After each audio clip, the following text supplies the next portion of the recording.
টপাটা ফুচকা তো খান, এর ইংরেজি কি জানেন? 8 থেকে 80 ফুচকা খেতে সবাই কম বেশি ভালোবাসেন। মশলা দিয়ে ঝাল ঝাল আলু মাখা, সঙ্গে টক জল, দেখলেই জিভে জল আসে।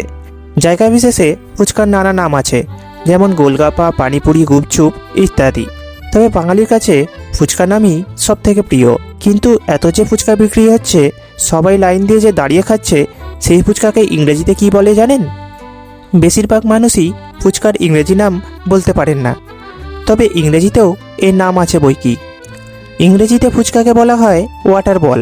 তবে শুধু এই নামই নয়, ইংরেজিতে ফুচকার আরও নানা নাম দেওয়া হয়েছে, যেমন ফ্রাইড পুপ, pasty balls, fried white and cake, crispy আর ইটেন, ওয়াটারি ব্রেড ইত্যাদি। আমাদের দেশে দই ফুচকা খুবই জনপ্রিয়। আবার দক্ষিণ ভারতে ফুচকার ভিতরে পুর হিসেবে ঘুগনিও ব্যবহার করা হয়। উড়িষ্যায় আবার পেঁয়াজও দেওয়া হয় ফুচকার পুর হিসেবে।